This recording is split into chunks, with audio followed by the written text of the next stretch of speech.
আল্লাহ বলেন, হে মুমিন, তোমরা সাহায্য প্রার্থনা করো সবর ও সালাতের মাধ্যমে। ইন্নাল্লাহা মা'আস সাবিরিন, নিশ্চিত আল্লাহ পাক সাবিরিনদের সাথেই থাকেন। নবীজি বলেন, মাইয়ুরিদিল্লাহু বিহি খাইরান ইউসিব মিন, আল্লাহ যার ভালো চান আল্লাহ তাকে মুসিবত দিয়ে পরীক্ষা নেন, কারণ দুনিয়াটা পরীক্ষার বড় হল। আল্লাহ পাক বলেন, আমি চাই তোমাকে জান্নাত দিব। সাহায্যের কথা বললেন শুধু মুমিনকে, কোনো বেদিনকে বলেন নাই, কারণ কোনো বেঈমানের জন্য জান্নাত নাই, শুধুমাত্র যারা মুমিন তাদের জন্য আল্লাহ জান্নাত রেখেছেন। আর আল্লাহ জান্নাতটা মুমিনকে দিতে চান বিনা হিসাবে, কারণ হিসাবের কাঠগড়ায় যদি বান্দাকে দাঁড় করানো হয় তাহলে বান্দা জাহান্নামে যাওয়া ছাড়া জান্নাত পাওয়া কঠিন। নবীজি বলেন, আমি একদিন দেখি আম্মাজান আয়েশা, আমার সহধর্মিণী, আরো কিছু নারীরা কান্না করেন। জিজ্ঞাসা করলেন নবী, হে আয়েশা, কান্নার কারণটা কি? আয়েশা রাদিয়াল্লাহু আনহা বলেন, পয়গম্বর, জাহান্নামের আগুনের ভয়ে আমরা কান্না করি। হাসরের ময়দানে দাঁড়াইয়া আল্লাহর দরবারে হিসাব দেওয়ার ভয়, এই ভয়ে কান্না করি। ও নবী, আপনার কাছে জানতে চাই, হাসরের কঠিন দিনে, কঠিন মুসিবতের সময় আপনি কি আপনার পরিবারের আপনদের কথা ভুলে যাবেন নাকি? নবী বলেন, ও আয়েশা, হাসরের ময়দানটা এত বড় কঠিন হবে, 9,30,00,000 মাইল উপরের সূর্যটা মাথার উপরে নেমে আসবে। সূর্যটার একটা মুখ এখন জমিনের মধ্যে দেওয়া, সেদিন সূর্যের সব মুখ জমিনের দিকে ফেরায় দেওয়া হবে। আল্লাহ বলবেন, সূর্য, সব তাপ জমিনের মধ্যে ছেড়ে দাও। সূর্যের তাপে জমিনটা তামা হয়ে যাবে। বেঈমান নাফরমানের মাথার মগজগুলো ভাতের মারের মতো ফুটতে থাকবে। ও আয়েশা, ওই সময় আপন আপন বলতে হাসরের ময়দানে কেউ কারো পরিচয় দিবে না। তবে এই মুসিবতের মধ্যে 3টা জায়গা এমন, যেই জায়গায় গিয়া মানুষ নিজের নিয়ে ব্যস্ত হয়ে পড়বে, কারো কথা মনে রাখবে না। আয়েশা রাদিয়াল্লাহু আনহা বলেন, ও আমার পয়গম্বর, ওই 3টা স্থান কোন জায়গায় যেখানে গেলে মানুষ কারো খেয়াল রাখবে না? মায়ার নবী বলেন, হে আয়েশা, 1 নাম্বার, আল্লাহ বিচার কার্য শুরু করে যখন আমল নামা দেওয়ার জন্য সবাইকে ডাকবেন, ওই সময় কেউ কারো কথা মনে করবে না, সবাই নিজেকে নিয়ে ব্যস্ত হয়ে যাবে। কারণ আমল নামা ডান হাতে আসে নাকি বাম হাতে আসে, এই ভয়ে মানুষ চিৎকারের আওয়াজ। কারণ আমল নামা যদি ডান হাতে আসে, কপালটা ভালো, জান্নাত পেয়ে যাবে। আর কপাল যদি খারাপ হয়, আমল নামা বাম হাতে চলে আসবে, আর বাম হাতে আমল নামাটা সোজা দেওয়া হবে না। কারণ আল্লাহ পাক বিচার শুরু করার মুহূর্তে জালালিয়াতের গরম আওয়াজ দিবেন, লিমানিল মুলকুল ইয়াউম লিল্লাহিল ওয়াহিদিল কাহ্হার। আজকের এই হাসরের ময়দানের দিনের রাজত্ব কার? আল্লাহর আওয়াজটা এত বিকট হবে যে হাসরের ময়দানটা থরথর করে কাঁপা শুরু হয়ে যাবে। কেউ জবাব দিতে পারবে না, আল্লাহ নিজেই কুদরতি ভাবে জবাব দিবেন। আজকের মহারাগে রাগান্বিত আল্লাহর হাসরের ময়দান এমন কঠিন হয়ে যাবে, কারণ ইনসাফের বিচার হবে। আল ইয়াউমা তুজজা কুল্লু নাফসিম বিমা কাসাবাত লা যুলমাল ইয়াউম ইন্নাল্লাহা সারিউল হিসাব।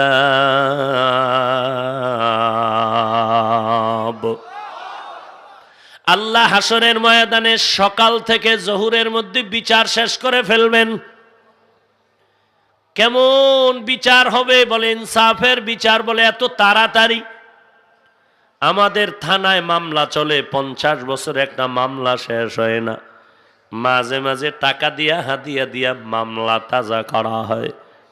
হাসরের ময়দানে কোটি কোটি সহস্র কোটি মানুষ, কেমন করে সেখানে আল্লাহ ফজরের টাইম থেকে জোহরের মধ্যে বিচার শেষ করবেন?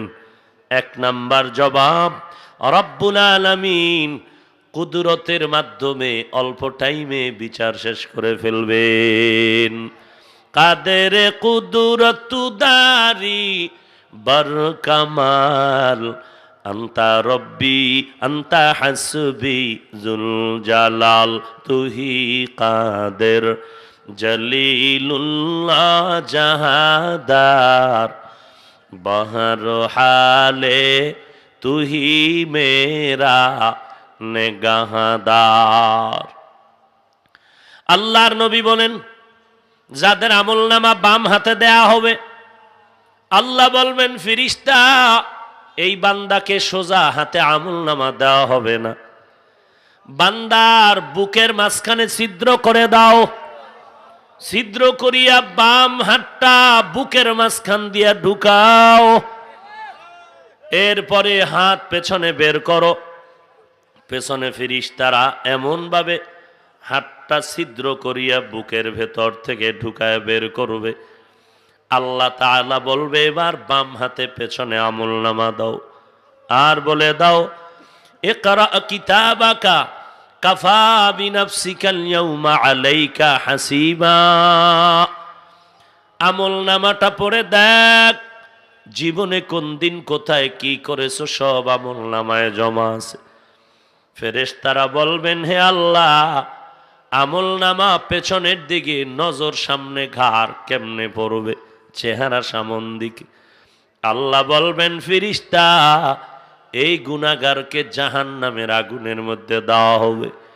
এরে আর মোহাব্বত করে লাভ নাই, কারণ দুনিয়াতে আমি আল্লাহ বড় মোহাব্বত করে লালন পালন করেছিলাম, আমি আল্লাহ এত সুন্দর চেহারা দান করেছিলাম। আল্লাহর নবী বলেন, ও নারীর দল, ও দুনিয়ার মা বোনেরা ভালো করে শুনো,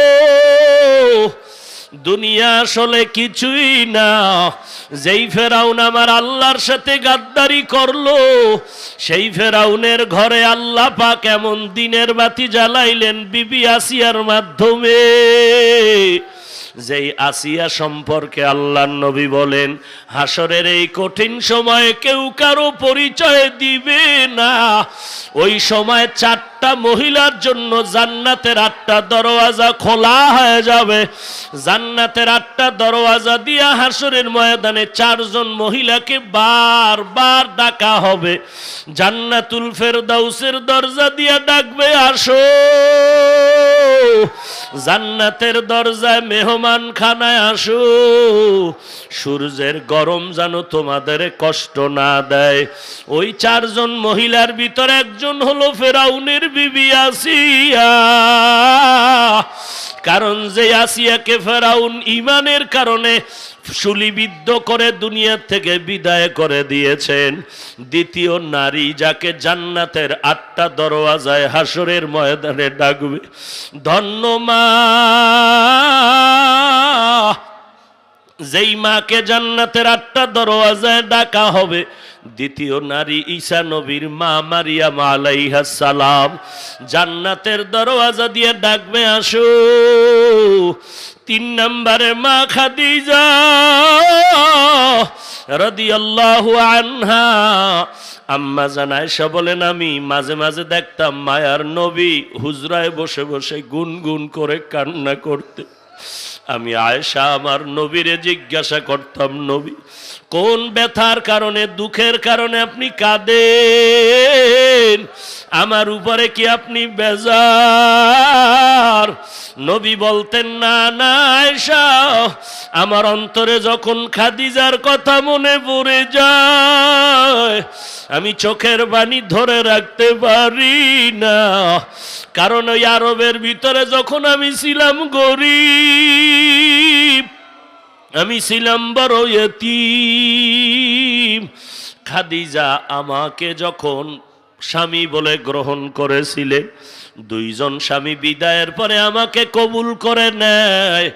5টা সন্তানের মা হওয়ার পরে আমার ঘরে আসে। আমি কালেমার দাওয়াত দিতে যাই, রাতের বেলা আসিয়া ঘরে সালাম দেওয়া মাত্র দরজা খুলে যাইত। খাদিজা ছিল আরবের বড় ধনী নারী, সব সম্পদ আমার কাছে হাদিয়া হিসাবে দান করেছে। আমি আমার মাওলার ধ্যানে হেরা পর্বতের গুহায় সেখানে সময় কাটাইতাম। খাদিজা আমার জন্যই পাহাড় বেয়ে বেয়ে উঁচু জায়গায় গিয়া নাস্তা নিয়ে হাজির হয়ে যেত। ওই খাদিজার ইন্তেকালে আমি নবীর কান্না ধরে রাখতে পারি না।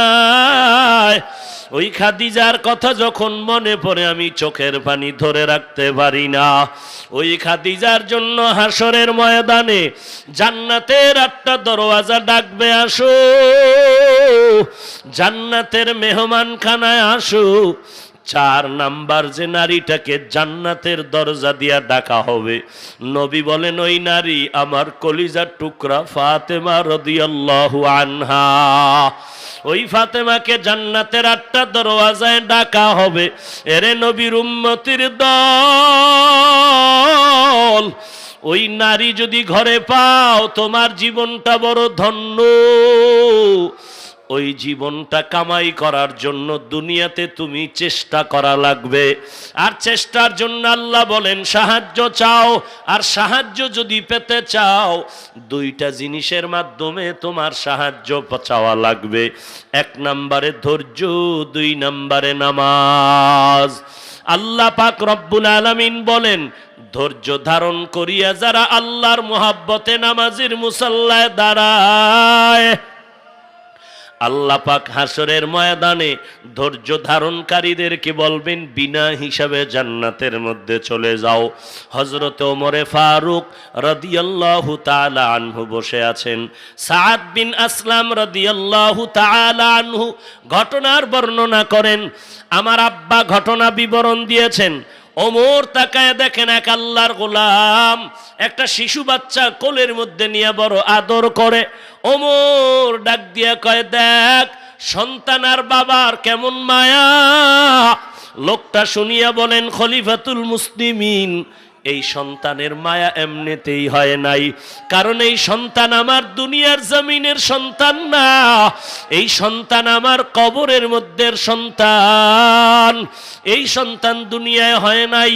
ওমরে ফারুক বলেন, ও ভাই, তোমার সন্তানটা কবরের সন্তান মানি ঘটনা খুলে বলো। আল্লাহর বান্দা বলেন, পয়গম্বর, আমার স্ত্রী গর্ভধারিণী, আমার উপরে যখন দাওয়াত আসলো যুদ্ধের ময়দানে যেতে হবে, কালেমার দাওয়াত নিয়া আমি যখন তরবারি নিয়ে রওনা, নামাজের মুসাল্লায় দাঁড়াইয়া আল্লাহর দরবারে দোয়া করার জন্য রেডি হয়ে গেলাম। নামাজে দাঁড়ায় ধৈর্যের সাথে দোয়া করলাম, আল্লাহ আমার স্ত্রীর গর্ভের বাচ্চা তুমি কুদরতি ভাবে হেফাজত করিও। আল্লাহ বলেন, যেই বান্দা আমাকে ভুলে না, আমি আল্লাহ সেই বান্দাকে কখনো ভুলতে পারি না। हर गोरी देने के तू तैयार है, जो न मांगे उससे तू बेजार है। या इलाही मुझसे मुझको दूर